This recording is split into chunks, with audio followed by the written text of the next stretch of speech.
De retour dans l'Africa Newsroom, nous sommes toujours en compagnie de nos éditorialistes Gracia Rukundikiza, Lucien Pambou et Camille Sari. Tout de suite, le dossier du jour.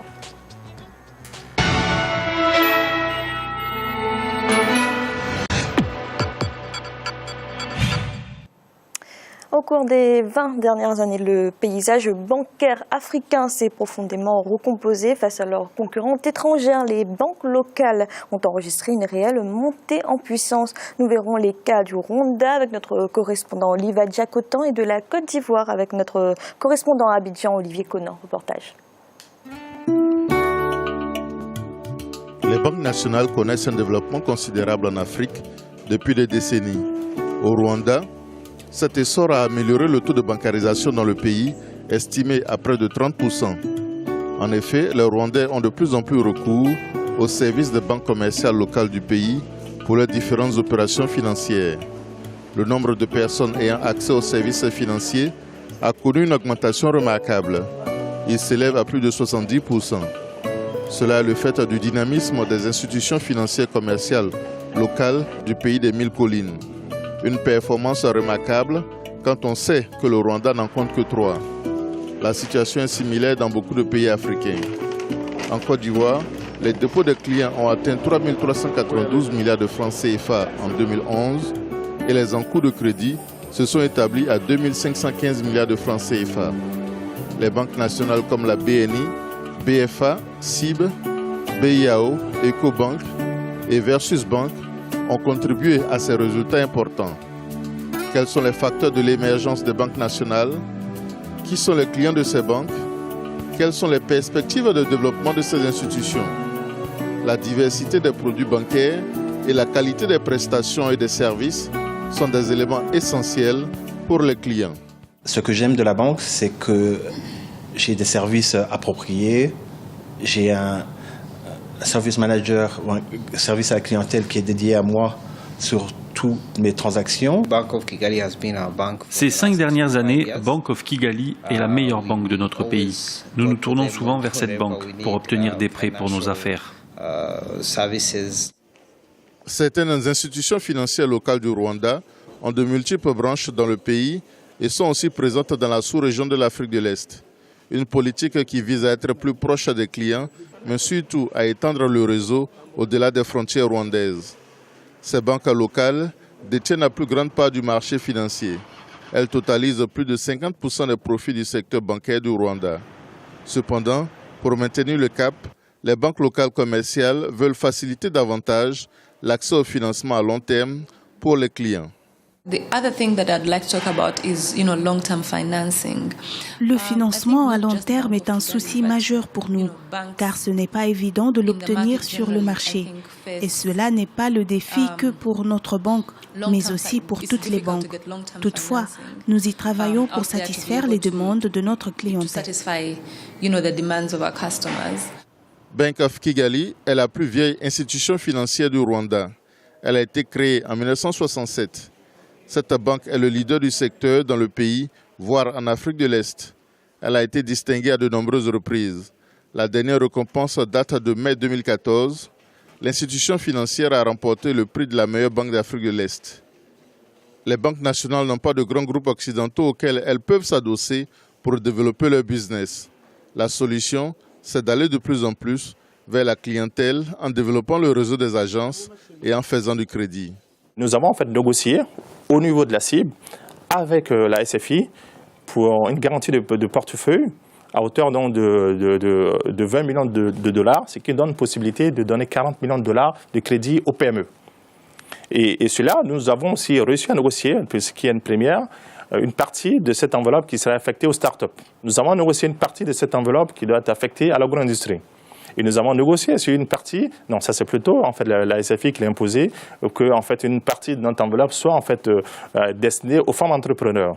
Aujourd'hui, vous n'avez plus besoin de voyager ou de vous déplacer avec de l'espèce. Vous avez juste besoin d'avoir une carte bancaire prépayée sur vous et vous pouvez faire les mêmes transactions. Vous pouvez retirer votre argent et le retrouver partout où vous allez dans le monde.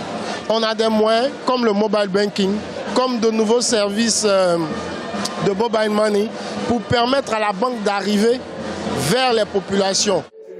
En plus de l'ouverture d'agences de proximité, les banques font preuve de flexibilité et d'imagination pour servir les clients avec même des banques mobiles. Ces cartes banques mobiles prolongent l'action des agences qui sont statiques et avec ces cartes, nous envoyons les services bancaires de proximité vers les clients. La BCEAO et la Fédération des associations professionnelles des banques et établissements financiers de l'UEMOA ont décidé de la gratuité de certains services bancaires à partir du 1er octobre 2014. Les clients ne paieront plus pour l'ouverture d'un compte, la consultation du solde, la délivrance de livrets d'épargne et le retrait auprès du guichet automatique de leur banque. Ces mesures sont perçues comme catalyseurs pour augmenter le taux de bancarisation de la zone. La baisse des coûts va augmenter le nombre de clients et le volume d'affaires des banques. Il y a 15 000 fois le prix de la vente de la carte qu'on a eu comme revenu additionnel. Mais chaque fois que la carte est rechargée par le client, il y a des commissions qui viennent s'ajouter. Donc, bien entendu, ces nouveaux produits-là nous permettent de développer les revenus de la banque. Je vais prendre aussi un autre exemple. Avant les transferts d'argent, c'était que des mandats qu'on avait avec la Poste et autres. Aujourd'hui, grâce au TIC, on a la possibilité de faire du transfert rapide d'argent. Et ça constitue pour certains établissements bancaires comme la Caisse d'épargne l'un des produits phares au niveau de son compte d'exploitation. À l'exemple du groupe Attijari Wafa Bank qui se déploie en Afrique de l'Ouest, la CCI Bank de Guinée équatoriale a démarré son expansion hors de ses frontières. Avec un bilan de 700 milliards de francs CFA et 70% du marché national, CCI Bank s'est implantée au Bénin pour booster les liens d'affaires entre le Bénin et la Guinée équatoriale. En fait, ils sont convaincus que l'Afrique ne peut se développer par les Africains. Ça, c'est un exemple de coopération sud-sud. Pour ce qui est de l'ouverture de la banque, nous venons de regarder les locaux. Tout est fait prêt. Nous nous positionnons sur le marché béninois comme une banque universelle à deux volets, la banque commerciale et la banque d'affaires. Cette initiative de groupes bancaires africains sortant des frontières à la recherche de nouveaux marchés en Afrique est la mise en pratique de l'option politique prise par les dirigeants africains pour améliorer le niveau des échanges entre les pays du continent. Cette banque sera bénéfique pour tout le peuple béninois, de même que pour les Équato-Guinéens qui mènent des activités au Bénin. On assistera à une floraison des activités économiques dans ce pays prospère.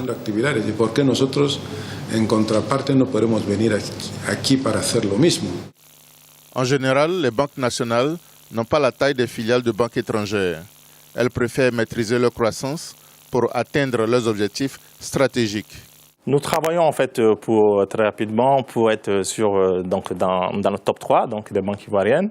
Sur certains critères, nous sommes déjà en fait donc dans le top 3. Donc, le critère qui est le plus généralement utilisé, donc c'est le total bilan ou en fait donc le total des emplois clientèle ou des ressources clientèle. Alors donc ce que je veux dire en prenant ces critères, nous sommes 3e, 4e. Maintenant, il y a d'autres critères qui sont plus importants. Si vous prenez en fait un critère pour l'actionnaire, c'est pas tant la taille pour lui en fait qui est important, c'est la rentabilité de la banque. Et sur ce critère, je peux vous dire en fait que nous sommes en tout cas première ou deuxième banque en termes de rentabilité en fait en Côte d'Ivoire. Conseil financier et ingénierie financière, gestion de fonds et intermédiation boursière, les banques nationales africaines sont présentes dans tous les métiers. Dans certains pays à la philosophie libérale comme la Côte d'Ivoire, le gouvernement a décidé de vendre les banques nationales. Cette privatisation annoncée sonne le temps d'une redistribution du paysage bancaire. Désormais, des banques nationales africaines se préparent pour disputer aux filiales de grands groupes étrangers à l'Afrique les établissements bancaires à céder. C'est le signe que les banques africaines ont su s'adapter et se développer pour compétir à armes égales avec la concurrence internationale.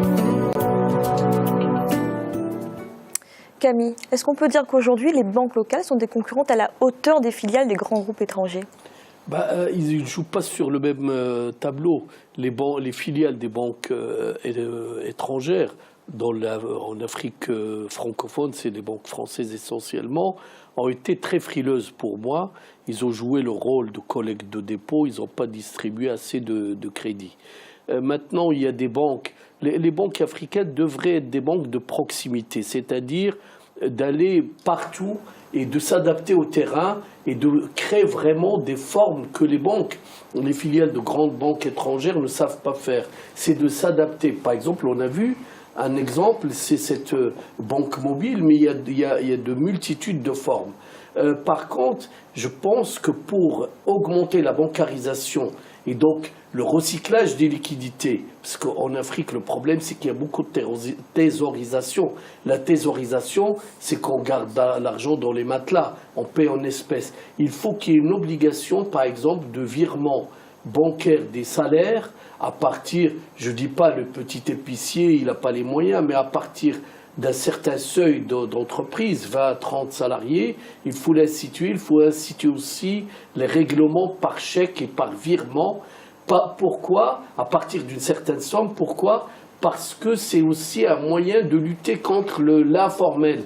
Tous les pays qui ont laissé développer donc l'informel, évidemment, les dépôts se font en espèces, les retraits en espèces, et donc où ils sont cachés quelque part. Donc il faut vraiment obliger les entreprises, par exemple, et les commerçants à effectuer les paiements à partir d'une certaine somme, par virement ou par chèque seulement. Et là, on va avoir un retour. Les dernières choses, il faut faire très attention aux privatisations, parce que les privatisations, ce n'est pas une panacée. Le FMI, et je dis c'est une idéologie stupide. Il ne faut vraiment pas suivre ce que dit le FMI. Je suis contre, parce qu'on a fait des bilans, on a fait des études, ils se sont trompés plusieurs fois, ils nous ont laminés. Je pense qu'il ne faut pas suivre l'exemple du FMI. Et dernière chose, il faut que l'État joue ou la Banque centrale joue le rôle de prêteur de dernier ressort. Ça rassure tout le monde. Donc ça aussi, c'est une fonction. Il ne faut pas laisser tomber en faillite une entreprise. Mais les banques nationales peuvent, il faut qu'ils soient bien gérés de façon efficace, pas de façon administrative. Ils ont un rôle à jouer dans l'économie, dans le financement de l'économie, parce qu'ils ont une vision de long terme. Lucien, le point fort des banques locales, comme le dit Camille, c'est s'adapter aux particularités de chaque pays. Oui, Fanny, je vais essayer de repositionner les éléments dans une approche historique. Dans les années 80, les banques africaines, dites africaines, c'est-à-dire essentiellement les filiales des banques étrangères, ont rencontré des problèmes de liquidité et de solvabilité. Bon, il y a une mutation très profonde, en effet, du paysage bancaire africain. Mais cette mutation du paysage bancaire, à la fois par les enseignes africaines et étrangères, les filiales, ne montre pas, en fait, une homogénéité, mais une diversité. Cette diversité montre quoi ? Montre simplement, d'abord, que le métier de banquier, bien entendu, puisqu'il faut parler de celui-là, est un métier qui commence à être compris, ou qui est compris par les autorités, en fait, ou les managers africains. Premièrement, quand on regarde le total des bilans, en effet, des banques, on s'aperçoit, en effet, que dans ces totals des bilans, la bancarisation est beaucoup plus forte en Afrique du Sud, qui totalise à elle seule quasiment 50% de toute la bancarisation africaine. Ensuite, vous avez le Nigeria, un pays comme le Nigeria, et puis vous avez l'Afrique du Nord. Bien. Donc, quand on dit qu'il y a une faible bancarisation, il faut faire attention. Un pays comme l'Afrique du Sud, à elle seule, effectivement, c'est 50%. Alors, la bancarisation, c'est quoi ? Parce qu'on utilise aussi un mot, il faut que nos téléspectateurs le sachent. La bancarisation, on peut l'avoir à deux niveaux. La capacité, en fait, d'une population à disposer des services bancaires par rapport à la population totale, ou aussi à un certain nombre d'agences ouvertes pour pouvoir donner ces services-là. Donc, qu'est-ce qu'on remarque ? On remarque en effet que la taille des banques africaines, puisque c'est celle-là dont il s'agit de banques africaines, est relativement faible. Pourquoi elle est faible ? Elle est faible parce que d'abord c'est un métier nouveau pour elle, premièrement. Quand on regarde, on prend le total des 200 premières banques africaines, on remarque que le produit net bancaire, si on simplifie leur chiffre d'affaires, qui est de l'ordre en 2012 de 45 milliards, c'est le chiffre d'affaires, le produit net bancaire d'une banque comme la BNP. Vous voyez, pour vous montrer effectivement les distorsions. À partir de là, en effet, Camille met en évidence la problématique du développement. Mais je dis oui, mais sauf qu'il ne faut pas confondre deux choses. Vous avez le métier de banquier, bien entendu, et puis vous avez l'autre métier de banquier qui vise à financer le développement.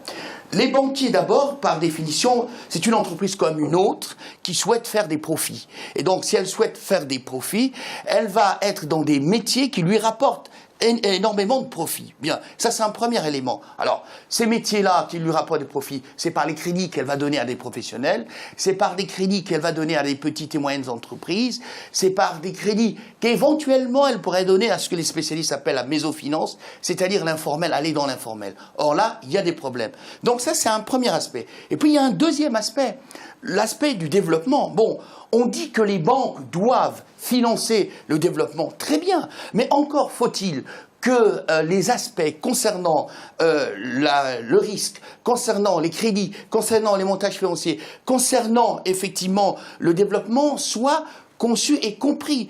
Une banque, quelles que soient ses liquidités, ne peut pas, d'une certaine manière, donner des crédits à une petite ou moyenne entreprise, à une entreprise, si elle n'est pas sûre, effectivement, de récupérer sa mise. C'est la première remarque. L'autre remarque, vous voyez très bien que les États, aujourd'hui, à côté des banques commerciales, mettent en place des banques dites nationales de développement. Parce qu'elles ont compris, en effet, que pour amorcer le développement, on peut s'appuyer sur les banques commerciales, mais pas totalement, qu'il faut créer à côté, effectivement, d'autres banques. Et puis je terminerai en disant 3 choses. La première chose, une banque, en effet, elle consolide ses parts de marché historiques.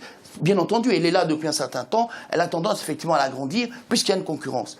Il y a les marchés qui sont en croissance. Mais les marchés qui sont en croissance sont liés à quoi? Sont liés aussi à la distribution des salaires, sont liés aussi au fait, au comportement des populations. Nos populations, par définition, quand elles ont un compte courant, c'est pour aller simplement retirer de l'argent. Vous payez l'école du petit ou de la petite, pour les frais médicaux ou pour un mariage, etc. On n'a pas encore cette approche bancaire-là. Donc, c'est bien de le dire, mais il faut aussi remettre les choses à l'endroit. Et puis, troisièmement, il y a aussi la coopération internationale. Les banques dites extra-africaines, effectivement, qui sont là, qui ont compris qu'il y a un marché et que ce marché doit être accompagné. Donc, il y a un faisceau d'éléments, de contraintes et d'avantages. Grâce à ce que vous partagez l'analyse de Lucien, le lien entre banque, le local et développement, pas si évident que ça? Tout dépend de l'organisation dans un pays. D'abord, si on parle des banques, on sait bien que les banques, d'une façon classique, les banquiers le disent, la banque ne prête qu'aux riches et pas du tout aux pauvres. Parce que classiquement, ces banques étrangères, surtout internationales, viennent en Afrique pour faire des affaires. Il faut savoir aussi que les taux d'intérêt qui sont pratiqués en Afrique, en Europe, on a des taux d'intérêt de 2%. En Afrique, dans plusieurs pays, les taux d'intérêt vont jusqu'à 18%. Il y a des banques, on peut arriver avec une grosse banque et je mets là, je ne prête pas à l'économie réelle, je ne fais que prêter aux autres banques, ce qu'on appelle l'open money, ou des prêts interbanques, on réalise beaucoup de profits alors qu'on n'a pas prêté à l'économie. Or, les banques locales, surtout des banques locales qui n'ont pas cette vision occidentale, peuvent prêter à l'économie, surtout dans une économie où les citoyens aussi mettent de l'argent. Lucien parle des gens, des Africains qui mettent de l'argent pour retirer. Cela se voit dans certains pays. Il y a d'autres pays où on a une bancarisation accélérée. On a parlé dans le documentaire du Rwanda. Le Rwanda, par exemple, un pays qui, pratiquement en Afrique, va être parmi les premiers pays où il y a un taux de bancarisation élevé parce qu'il y a une politique qui est parmi les politiques qui sont appliquées dans le pays. Pour les Rwandais qui nous écoutent, ils comprennent ce que c'est OUDE. C'est-à-dire qu'il y a une sorte de revenu minimum d'insertion au Rwanda. Tout Rwandais doit avoir pratiquement, qui reçoit son revenu ou qui est payé, doit avoir un compte bancaire. Ce qui fait que beaucoup de Rwandais ont des comptes bancaires aujourd'hui. Au lieu de vendre par exemple le café qui peut, pendant la période d'été de juillet-août, où on a la masse monétaire qui peut doubler, au lieu d'avoir cette double de la masse monétaire qui se retrouve à la maison, on les retrouve dans des banques et du coup, ça fait tourner l'économie. Et c'est cet argent-là qui est orienté, si l'État en prend soin, notamment ce que j'ai remarqué personnellement au Rwanda, ça finance l'économie et on voit c'est une économie qui commence par la base, par les paysans, le petit peuple et le petit commerce. Et c'est de cette façon que vraiment les banques locales font la différence par rapport aux autres banques parce qu'il y a de nouveaux clients qu'ils créent. Alors Camille, un autre aspect qui a été évoqué dans le reportage, c'est les mesures prises par la BCEAO et l'UEMOA pour la gratuité de certains services bancaires. Est-ce que cela peut amener également les banques locales à se développer? Justement, Fanny, il ne faut vraiment pas mélanger les choses. Je m'adresse à Lucien. Il ne faut pas mélanger les choses. Dans le système bancaire qui est traditionnel, il y a, comme vous dites, il y a des particuliers, des ménages, ce qu'on appelle les familles, qui ont des dépôts, qui font des petites opérations. Et puis, il y a les entreprises. La banque joue le rôle d'intermédiation, c'est-à-dire elle collecte les dépôts à un taux d'intérêt que je dis n'importe quoi de 2-3%. Elle prête à 5-10%, mais dans nos pays c'est à 18%. Donc vous voyez, elles se font une belle marge. Il faut souligner entre parenthèses que les banques africaines sont les plus rentables et le taux de rendement des banques africaines dans le monde. Ça veut dire qu'ils se nourrissent vraiment sur nous, enfin sur les consommateurs. Donc le rôle de la banque, c'est d'emprunter, enfin de gérer les petits dépôts. Ça fait de 200, 300, 400 francs CFA, peu importe, dans la masse. Et puis le rôle aussi, c'est de créer de la monnaie. C'est pas de la monnaie fiduciaire, c'est pas de la monnaie papier, c'est de créer de la monnaie par le crédit, ce qu'on appelle le multiplicateur de crédit. C'est une théorie qu'on apprend dès la première année pour les étudiants d'économie. Et donc multiplicateur de crédit, ça veut dire quoi? Ça veut dire qu'ils doivent avoir une activité traditionnelle et jouer le rôle d'intermédiation en prêtant. Pourquoi? Parce que nous n'avons pas de bourse. La bourse, ce sont les ménages, les particuliers qui financent directement les entreprises. Ils achètent des actions. Nous devons, quand je parle de développement, c'est quoi? C'est simplement l'effet de levier. C'est quoi l'effet de levier? C'est que quand vous pouvez pas... Est-ce que quelqu'un peut acheter une maison cash? Non. La plupart des gens, sauf je ne parle pas de ceux qui sont les héritiers. Donc vous achetez sur 20-30 ans. Donc vous remboursez sur 20-30 ans. Pour les machines, c'est la même chose. Vous allez acheter une machine, vous la financez sur 20 ans, mais vous allez collecter du chiffre d'affaires, vous allez faire travailler vos machines et vous remboursez la banque mensuellement. C'est ça l'effet de levier. Et c'est tant que nous n'avons pas ça, nous ne pourrons pas avoir de développement. Et moi, je connais beaucoup d'entreprises des entreprises africaines qui marchent avec ce qu'on appelle l'autofinancement, c'est-à-dire avec leurs bénéfices, ils vont investir.